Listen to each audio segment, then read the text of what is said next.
ఒక సినిమాలో మీకు తెలుసు కదా అధ్యక్ష, నేను ఊరు బయట ఉన్న కొండనెత్తుతా మీరు రాండి అని సవాల్ ఇస్తుండే ఒక ఆయన. ఊరంతా వచ్చిందారే ఎట్లెత్తుతాడో చూద్దామని. ఇంకా పేల్వాన్ కూడా కొండ దగ్గరకు వచ్చిండు.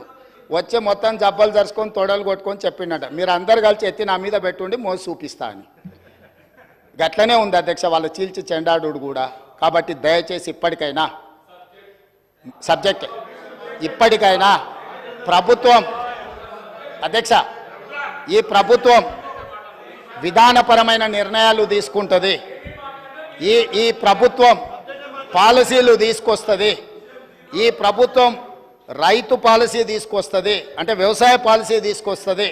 ఈ ప్రభుత్వం స్పోర్ట్స్ పాలసీ తీసుకొస్తుంది. ఈ ప్రభుత్వం ఆర్టిఫిషియల్ ఇంటెలిజెన్స్కు సంబంధించిన పాలసీ తీసుకొస్తుంది.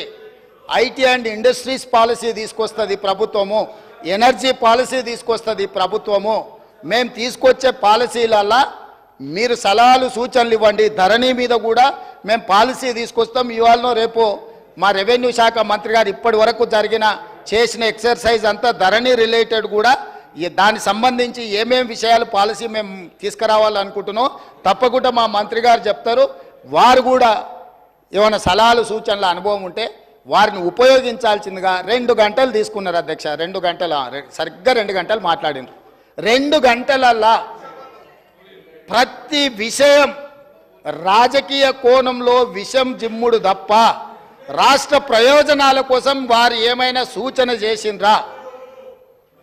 ఇట్లా ఉంటే ప్రజలు అక్కడ కూడా ఉండనియరు అధ్యక్ష. కాబట్టి ఇప్పటికైనా ఏమైనా సూచనలు చేస్తే తప్పకుండా, ఎందుకనంటే వాళ్ళు 10 ఇయర్స్ ప్రభుత్వంలో ఉన్నారు. తెలంగాణ స్థితిగతులు ఆర్థిక వనరులు వాళ్ళకి తెలుసు కాబట్టి డెఫినెట్గా వాళ్ళ ఎక్స్పీరియన్స్ నుంచి రాష్ట్రానికి ఏదైనా ప్రయోజనం ఉంటే డెఫినెట్గా తీసుకుంటాము. చివరిగా ఒకటే ఉదాహరణ, 95 నుంచి 2004 వరకు చంద్రబాబు నాయుడు గారు కొన్ని విధానాలు తీసుకొచ్చిండు. 2004లో కాంగ్రెస్ పార్టీ అధికారంలోకి వచ్చిన తర్వాత చంద్రబాబు నాయుడు గారి మీద కోపంతోనో ఇంకొకరి మీద కోపంతోనో ఆ విధానాలని మార్చలేదు అధ్యక్ష. వాటిని ఇంకా పెంపొందించి విస్తరించి ప్రణాళికబద్ధంగా దాని మీద మెరుగైన విధానాలు తీసుకొచ్చి అభివృద్ధి చేసింది. కాబట్టి హైదరాబాద్కు మెట్రో వచ్చింది, హైదరాబాద్కు ఔటర్ రింగ్ రోడ్ వచ్చింది, హైదరాబాద్కి అంతర్జాతీయ ఎయిర్పోర్ట్ వచ్చింది, హైదరాబాద్కి ఐటీ కంపెనీలు వచ్చినాయి, హైదరాబాద్కు ఫార్మా కంపెనీలు వచ్చినాయి, హైదరాబాద్కి గోదావరి జలాలు వచ్చినాయి, హైదరాబాద్కి కృష్ణా జలాలు వచ్చినాయి అధ్యక్ష. వాళ్ళు నిజంగానే ఉపయోగపడే పాలసీ ఏదైనా తెస్తే కొనసాగించడానికి అభ్యంతరం లేదు. మేము తెచ్చిన పాలసీల మీద వారేమైనా సూచన చేస్తే సహేతుకమైన సూచనలు సలహాలు తీసుకోవడానికి కూడా మా ప్రభుత్వానికి ఎలాంటి అభ్యంతరం లేదని తమ ద్వారా ప్రతిపక్ష నాయకులకు నేను చెప్పదలుచుకున్నా అధ్యక్ష.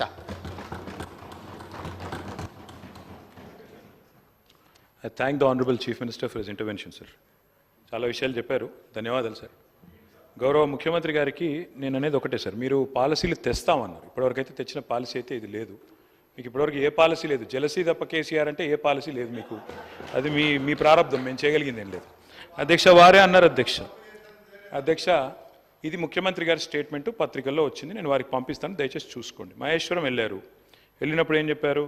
New York like city to be developed at Maheshwaram. ఇది నేను చెప్పలేదు, ఇది ముఖ్యమంత్రి గారు చెప్పినట్టుగా పత్రికల్లో వచ్చింది.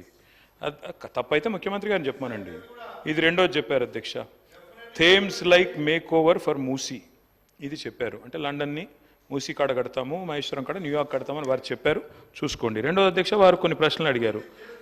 ఆర్టిఫిషియల్ ఇంటెలిజెన్స్ అన్నారు. సరే, ఎవరి ఇంటెలిజెన్స్ ఏంటో ప్రజలు తెలుస్తారు, మాకేం బాధ లేదు. మేము కొంత చదువుకుని వచ్చినాం అధ్యక్ష. మా నాన్నగారు చదివిచ్చారు.